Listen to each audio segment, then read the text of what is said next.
Hello everyone and welcome. My name is Jeff and today we're going to have some fun playing Magic. And the fun thing that we are trying to do today is we are playing a deck called Arcades and Tetsuko. And it's just as it sounds. We're playing Arcades, the Strategist, and Tetsuko. So first off, Arcades, this is the main card in the deck. If we don't run into this, it's kind of hard to win. We do have Karn as like an extra win con, but pretty much without Arcades, we lose the game. So what Arcades is, it's a legendary Elder Dragon that said with Flying Vigilance, 3/5, pretty decent, but it says whenever a creature with Defender enters the battlefield under your control, you draw a card.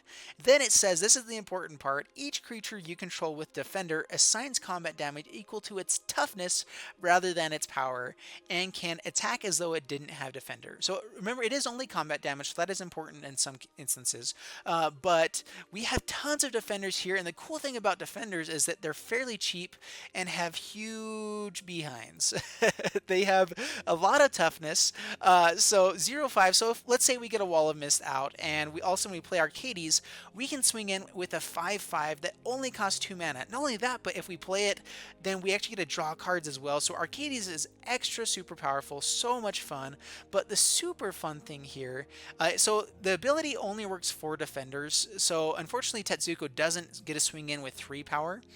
But the cool thing is, Tetsuko says creatures you control with power or toughness 1 or less can't be blocked. So the 1 or less is what saves us here in this deck. And most people, I feel like, aren't really seeing that all the time, because this means everything with 0 power gets to swing in unblockable. So if we have an Arcades and a Tetsuko and a few of these creatures down, we can swing in for lethal pretty much as soon as we get this combo out. So super fun combo. The great thing is we are playing Karn as well, because there's so many of these walls that are artifacts, which helps us with our mana base. You know, we need to draw into our 3 colors for Arcades, but as long as we're getting everything out, kind of drawing into it, we have a Lifecrafter's Bestiary to help us draw into our Arcades. We have 2 Glimmer of Geniuses just because it's so important to draw into it.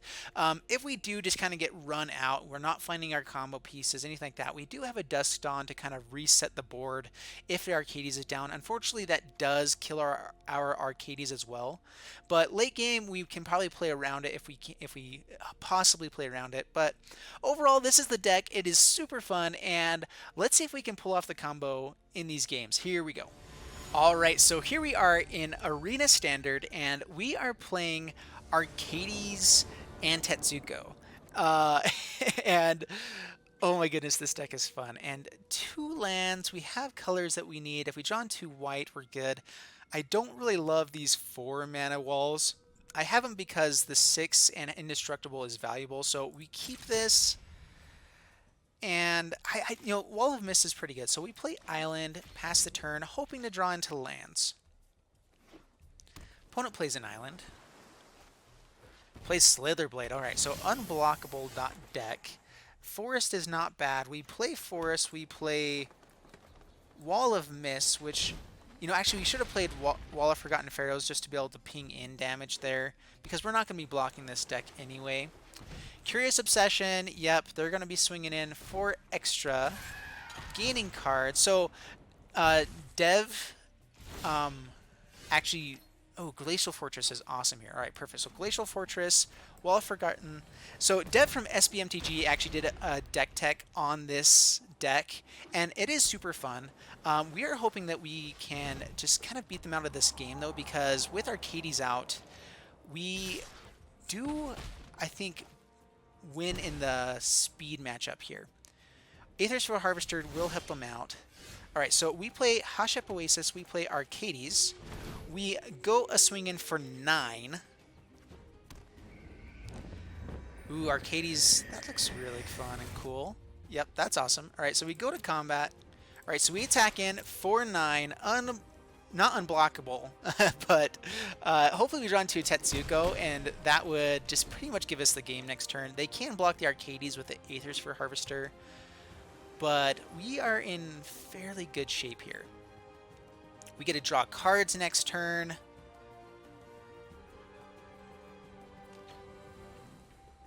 Alright, so opponent goes to combat. They have to swing in with Slitherblade to keep the Curious Obsession, keep the card draw going. They get to have the Aethersphere Harvester. I can't spoke right today, guys. I'm so sorry. Alright, and opponent passes turn. Alright, so if they have some sort of blowout, we have Heroic Intervention here, but let's just go to combat. We're going to swing in with everything. Alright, so they're going to play down Merfolk Trickster. Tapping down the Arcades, we are going to play Heroic Intervention.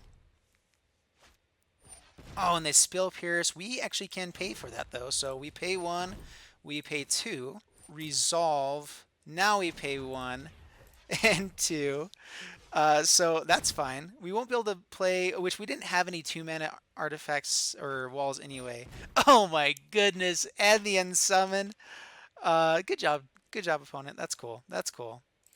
Alright, so makes us not play anything there. They blow us out pretty hard with all of that. Resolves.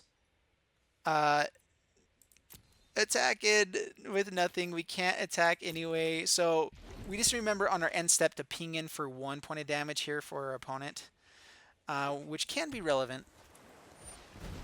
Baral. Oh my goodness. Now are they going to counter our Arcades as well? Goes to combat. They crew up the Aethersphere Harvester. They swing in. They're gaining life. We are going to block the Merfolk Trickster because we can.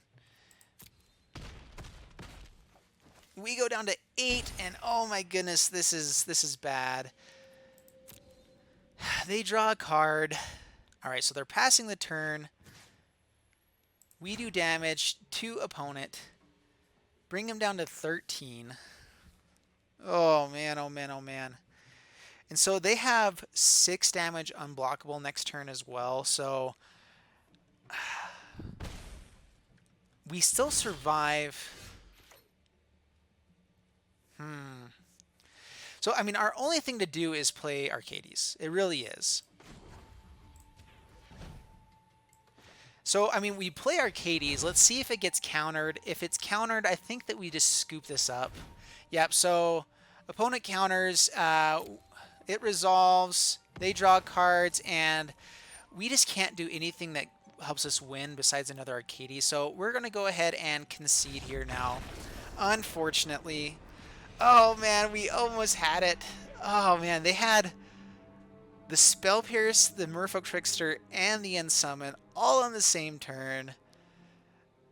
Ah, man. Alright, so here we are in Arena Standard, and we are playing Arcades and Tetsuko. And you saw in the last matchup that we had there that Arcades, if we don't have the Arcades, then we are in a whole heap of trouble. But we are going... We really want to have Arcades in our first hand. We don't even have the colors to play it, so I think that we actually mulligan this. It's important enough to have all of that, or at least the colors. Alright, so this one we keep. So this is better. So we keep this. Wall of Forgotten Pharaohs, another defender is not bad. But we really need to just draw into our forest. So we're going to put it at the bottom. We're going to go extra greedy here. We play Island. Gleaming Barrier, we actually hope that it almost dies to get us the green mana. That is the value of that. Alright, so we are playing against the life gain deck. So we play Gleaming Barrier. And without flyers on the battlefield, this actually, the walls come in pretty handy here. Can't really do any attacking. There we go. We got some green mana. We're not going to show it just yet. So we're going to play Plains and pass the turn. Don't want them to think that we have it just yet. Opponent plays Plains. Mesa Unicorn. So hopefully they don't run into an Ajani Pridemate just yet. We're going to play Hashep Oasis. Play Arcades. Paying 1 life for the green mana. Ooh, man, I just love that animation. That is a really good animation. We swing in 4/4. Bring him down to 16. And next turn we can start drawing cards. And I think that we play the 2 mana spells to hopefully draw into our Tetsuko. Johnny's Pridemate. Uh-oh. Gonna start gaining life. Gonna start making him huge mungus. Swings in to gain some more life. We will kill it, which turns off their Leonin Vanguard at least. It turns him into a 4/4. All right, so we play Consulate Skygate. We want to draw into our Tetsuko here. Oh, no Tetsuko. Oh, well. All right, so we play Hinterland Harbor. We go attacking, go attacking. And we are totally fine if they trade with the Johnny's Pridemate here. That is just fine here. Yeah, so we bring him down to 12. And our goal is they might be able to swing in with a big Johnny's, but if we can just keep this clock fast enough, it really won't matter. Actually, if we draw, we have the forest now, so Hashep Oasis gives us the win if they don't block. Resplendent Angel, they go up to 5. I love that this Consulate Skygate also has reach. That is super powerful here.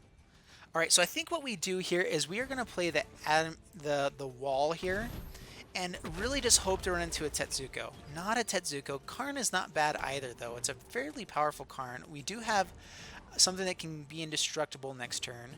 So we go to combat, we attack. We know they don't have the mana to crew up the Resplendent Angel, so I think we just attack in for 3. And, oh man, let's hope that we draw into our Tetsuko. Opponent goes down to 10. We pass the turn. They can swing in with the Pridemate, but we have an indestructible creature now. Leonin Vanguard, making him huge munguser. Pridemate. Alright, so opponent is doing all the things they're wanting to do. They're gaining back 2 life each turn, so we do need to start throwing on some pressure. This wall will help. Although they now have a 7/7. So opponent says no blockers, passes to my turn. Tetsuko.